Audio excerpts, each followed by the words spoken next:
How do I age well? It's something I often ponder on. My name's Rosaria Barreto, and I want to find out what it takes to live a healthy and happy life as we age. I'm a clinical exercise specialist, and for the past 5 years, I've worked with nearly 1,000 older adults, and as a result, have had the chance to talk to a diverse range of happy and healthy, and not so happy and healthy people in their 70s, 80s, and 90s. And I want to know what it takes to be able to look back and confidently say, I lived an amazing life. Why not join me on this exploration on what it takes to live happily and healthily and learn how to age well? Hi guys, so welcome back to another episode of How to Age Well, where I explore all sorts of ways to embrace life's transitions with a focus of how to age well and positive aging. Today, I'm going to take an even more in-depth look at the top 5 things that you can do to age well. And I want you to understand not just the what, but also the why behind these habits. Because as you'll see, each of these actions feed into others, creating a cycle of positive momentum. So let's break it down further. Number 1, my favourite area, prioritising movement and keeping your body active. Now, when I say movement, I'm talking about much more than just burning calories or hitting your step count. Movement in so many ways is the cornerstone of longevity. The human body is designed to move, and without consistent use, muscles atrophy, bones become brittle, and flexibility diminishes. But let's go deeper into what kind of movement matters most for aging well. So the number 1 type of movement is resistance training. It's one of the best forms of exercise that you can do as you age, because as we get older, we experience a natural decline in muscle mass, known as sarcopenia. And this can start as early as our 30s. And if it's left unchecked, it can lead to things like frailty, loss of mobility, and even increase the risk of falls, something I talk so much about online and in this podcast. So if you'd like to learn more about falls prevention, please go and check out my Instagram, where I give you lots of tips and tricks about how to prevent falls. So by incorporating resistant exercises, for example, using weights, resistance bands, and you can even use your own body weight, you can preserve muscle mass, boost metabolism, and improve bone density. Lifting weights isn't just for bodybuilders, and I know that it's been seen as that for such a long time, and there are very negative connotations surrounding weightlifting and bodybuilding. But it is the most effective way to maintain your strength and protect your joints and enhance your overall quality of life. The next type of training is cardiovascular health, or cardiovascular training. We can't ignore the importance of this, because as you age, your risk of heart disease increases, and regular aerobic activity can help combat that. Activities like brisk walking, swimming, and cycling keep your heart strong, lower your blood pressure, and improve circulation. And there are so many studies that have shown that people who regularly engage in cardiovascular activities are less likely to suffer from chronic diseases and have longer lifespans. Yes, I've mentioned brisk walking and cycling and swimming, but it's really important to not overlook the low impact activities as slow, leisurely walks, especially if you've already started to develop joint issues. These still give you so many benefits, and it still gives you a harder workout without needing to overstress your body. And the next one is your flexibility and balance, which are very, very often overlooked, and I think historically have been overlooked. There aren't very many balance classes or classes that solely focus on balance and flexibility training. You can do yoga, and that's great, but yoga also is very spiritual, and I know that a lot of people don't get along with it. I think there's a huge market opportunity for people to offer flexibility and balance training that isn't yoga associated. Even though I absolutely love yoga and I definitely see the benefits from it, I think there's another way, or there's another route that you could go down if you're not a big fan of yoga, but still want to work on flexibility and balance. So simple stretching routines can fill this gap in the meantime, and they can help maintain your mobility, prevent your stiffness, and improve your posture. There are lots of things on YouTube that you can watch. Even I've got YouTube videos that you can have a look at, which are very mobility focused. And there are also balance exercises and videos that offer more Tai Chi focused exercise sessions. So I do actually have lots of plugs today. I've got a podcast episode all about Tai Chi and how it helps you age well. So please go and check that out if you want to find out a little bit more. But there is just so many things you can do to improve your flexibility and balance that we don't do. And I think if you're just not interested in that area, but you know it's important for you, just standing on one leg for a few seconds a day is also really valuable, especially if you're over the age of 60. So I guess the key takeaway here for point number 1 is that mixing up your routine with different forms of movement is really important. Resistance training, cardiovascular training, and flexibility training all ensure that all parts of your body remain strong, adaptable, and resilient as you age.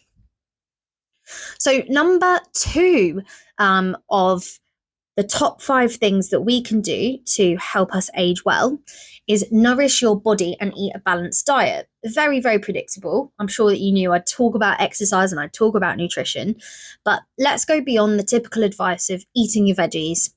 And I really want to look at the science behind what you eat and how it affects your aging process. So let's start with antioxidants and aging. As we age, our cells undergo oxidative stress, which is essentially the damage caused by free radicals, unstable molecules that damage health. And this process accelerates aging and contributes to a range of age-related diseases, from cancer to cardiovascular disease. And one way to combat this is through a diet rich in antioxidants. These neutralize free radicals. And fruits like blueberries, blackberries, and cherries are packed with antioxidants, those good old superfoods.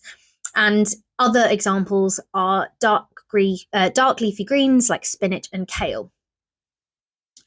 These not only help reduce visible signs of aging, so they're super important for your skin, so things like wrinkles or premature wrinkles and dull skin, but also support brain health and heart function. Healthy fats are also really important. And as we're on the subject of brain health, omega-3 fatty acids found in fatty fish like salmon, walnuts, and flax seeds are critical for maintaining cognitive function. They reduce inflammation in the brain and are linked to lower rates of Alzheimer's and dementia. 2 more plugs. I do have a podcast episode all about Alzheimer's and dementia, so please go and check that out so you can learn a little bit more. And I also have some amazing interviews with a nutritionist called Martina, and she is incredibly knowledgeable in the area of nutrition, mainly for maintaining health, but specifically for managing chronic health conditions. And we talk a lot about what type of foods we can eat. So please go and check those out if you'd also be interested in learning a little bit more and going into much more in-depth learnings around brain health and physical health and chronic health, and what we can do to maintain that from a food perspective. So make sure you're getting all of these healthy fats to support your memory, concentration, and overall brain function. Our next one is gut health, and the health of your gut becomes increasingly important as you age. A balanced gut microbiome not only supports your digestion, but also affects your immune system and mental health. I think it's just side note, it's such an important thing here when we're talking about food and pointing out that it also impacts your mental health. I was in a mental health hospital today, and I was talking to one of the patients, and she was just saying, like, I'm so bored, I keep eating biscuits.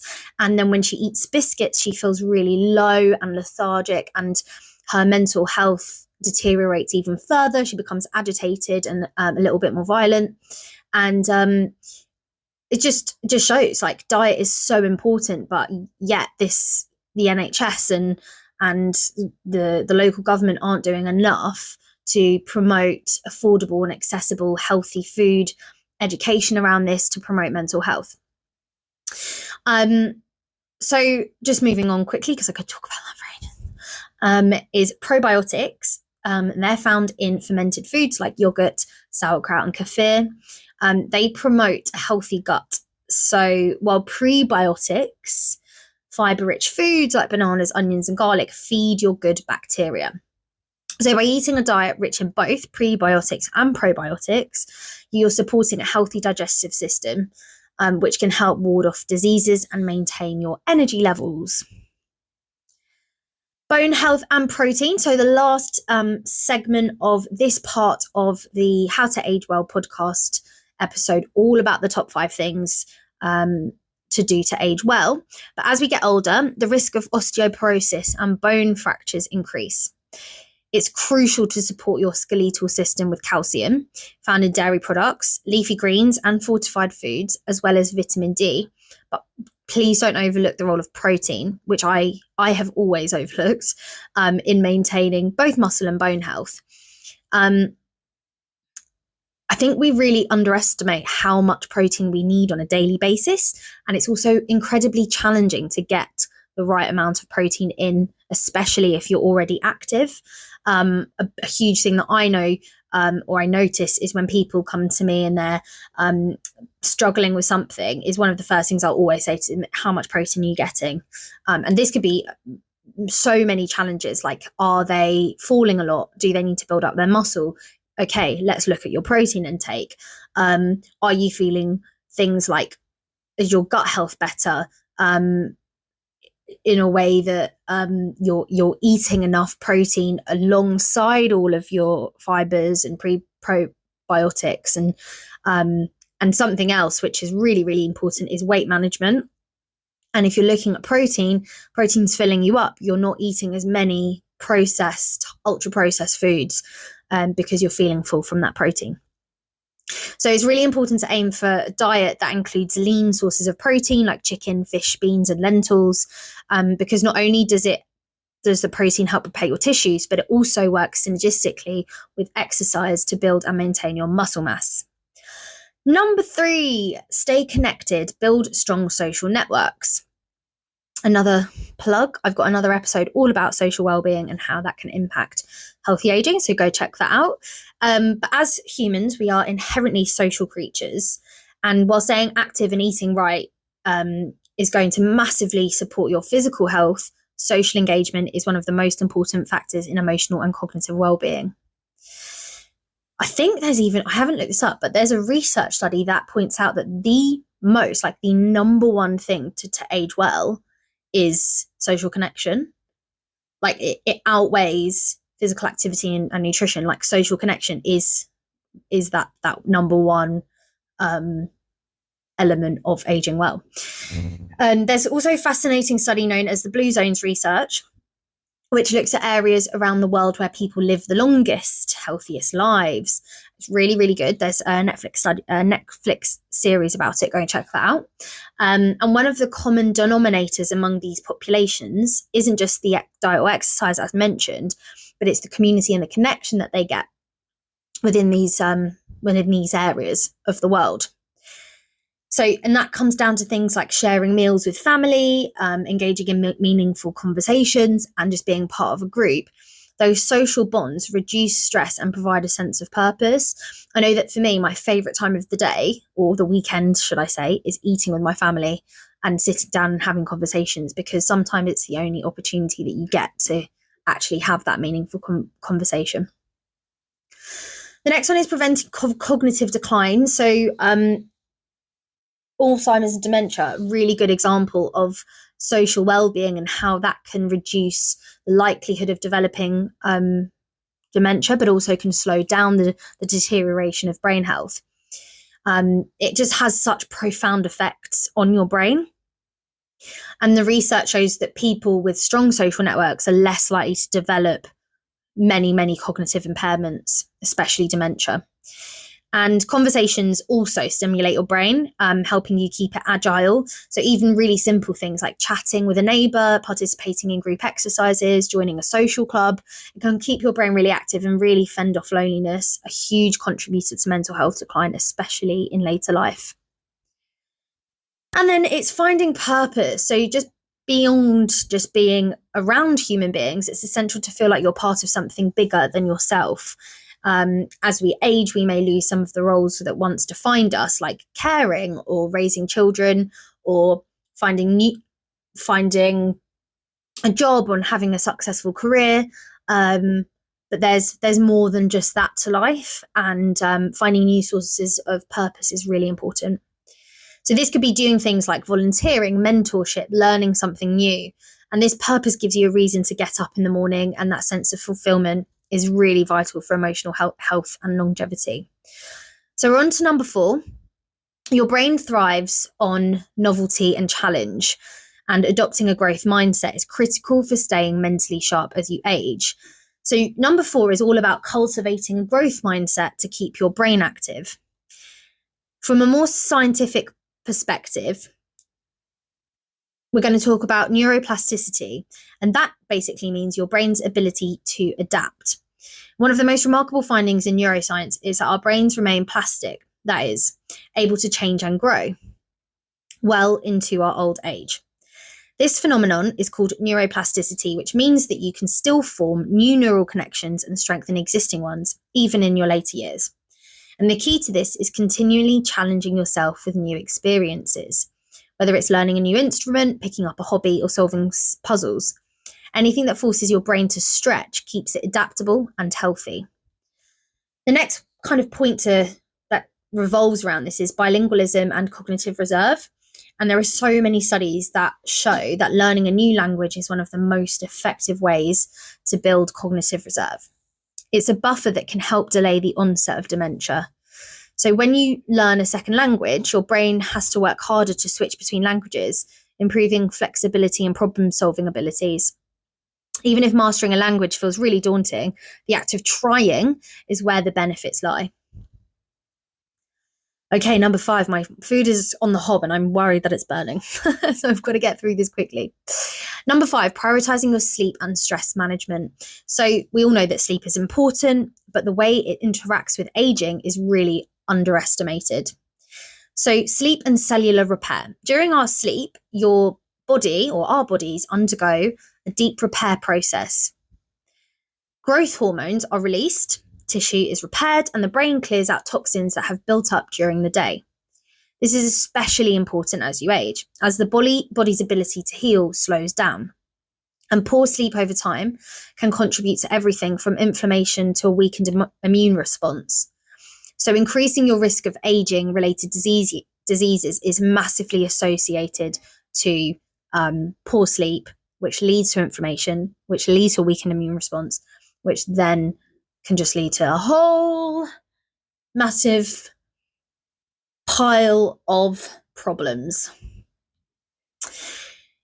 And as we get older, our circadian rhythms, which basically means the natural sleep-wake cycles, can become disrupted, which does make it much harder to fall asleep and stay asleep.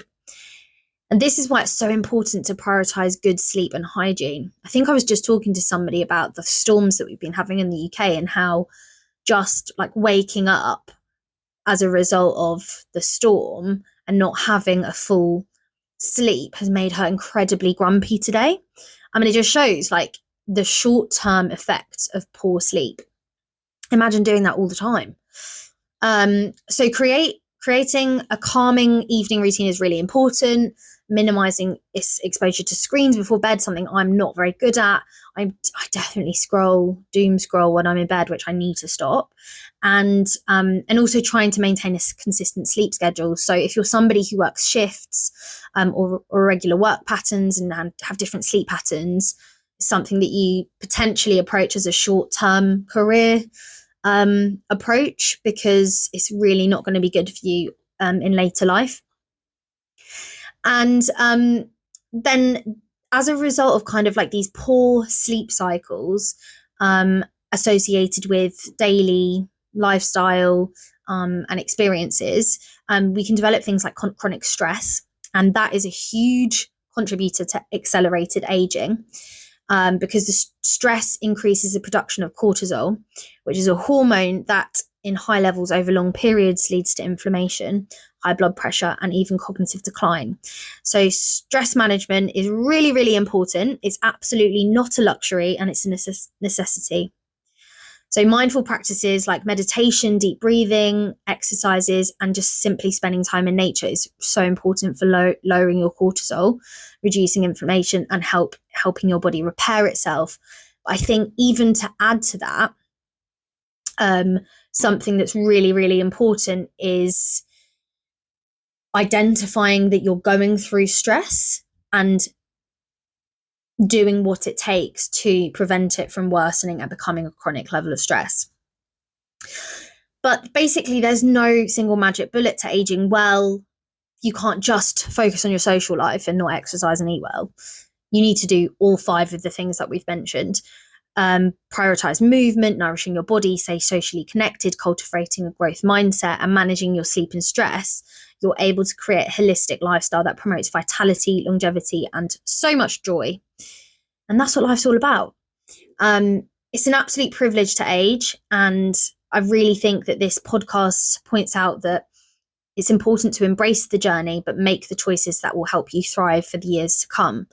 We want to be able to retire and enjoy those later lives, not be in and out of hospitals, not being able to move, feeling unwell, struggling with our poor mental health. We want to be able to work hard throughout our life and then retire, enjoy the fruit of your labour. So thank you so much for tuning in, especially to those of you who've been listening for a while, who are serial listeners. I really, really appreciate you. But just a reminder, if you're ready to start implementing some of these changes, do take it one step at a time. Small, consistent actions lead to transformative results. Until next time, please take care of your body, mind, and spirit.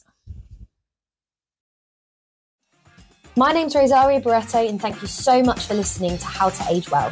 If you've enjoyed the podcast, I'd really appreciate it if you could take a moment to leave a review.